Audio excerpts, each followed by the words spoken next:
En mai dernier, est sorti le livre Alain Delon Amour et mémoire préfacé par l'acteur lui-même dans laquelle il glisse une lettre très touchante de son ancienne compagne Mireille Darc. Décédée le 28 août 2017 à 79 ans, Mireille Darc reste à jamais dans le cœur d'Alain Delon.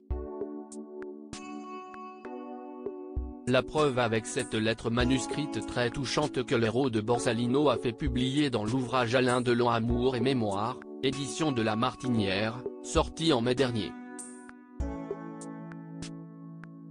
Malgré ses belles histoires avec l'icône Romy Schneider, Nathalie Canova, son unique épouse et mère d'Anthony ou encore la journaliste Rosalie Van Breeman, mère d'Anouchka et Alain Fabien, Mireille Darc demeure peut-être la femme de sa vie après une relation qui aura duré près de 14 ans.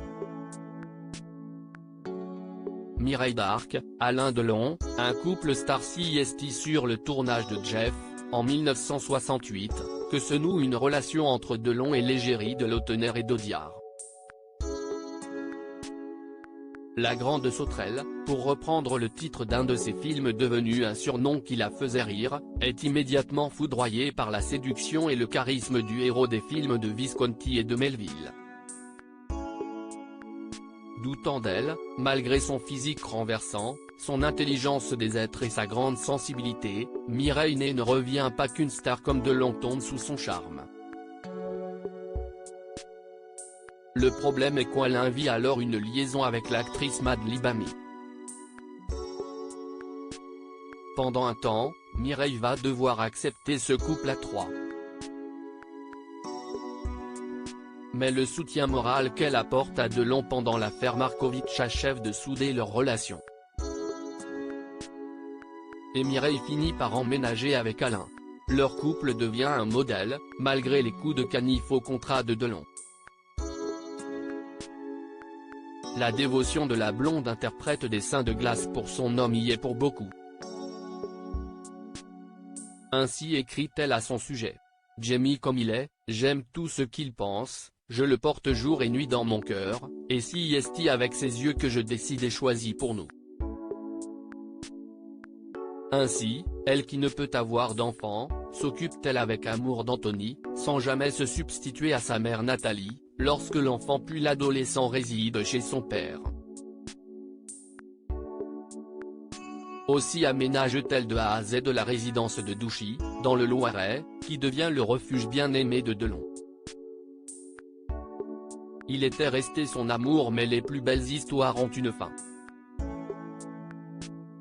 Au début des années 1980, Alain Delon fait jouer dans Pour la peau d'un flic, sa première mise en scène, une jeune comédienne qu'il a repérée, Anne Parillot. Si est-il pour elle que l'acteur quitte Mireille Darc, laquelle va connaître de graves problèmes de santé, notamment cardiaques, sans jamais renoncer à sa combativité, ni à sa bienveillance. Si l'actrice qui deviendra, par la suite, une remarquable réalisatrice de documentaires se montre résiliente, Delon conserve une qualité qu'on ne peut lui retirer. Il ne désaime jamais, et reste d'une fidélité absolue aux êtres qui ont partagé sa vie. En particulier dans les épreuves. Il sera ainsi constamment aux côtés de Mimi durant ses hospitalisations. La réciproque est vraie. En 2007, Mireille Darc vit depuis 10 ans avec Pascal Després, un architecte qu'elle a épousé en 2002. Le couple file le parfait amour, ce qui ne l'empêche pas de rester proche d'Alain Delon. Mireille ne joue-t-elle pas alors avec Alain au théâtre dans l'adaptation scénique de Sur la route de Madison ? Avec beaucoup d'intelligence, le nouveau mari de l'actrice l'a compris et a sympathisé, lui aussi, avec le héros de Plein Soleil.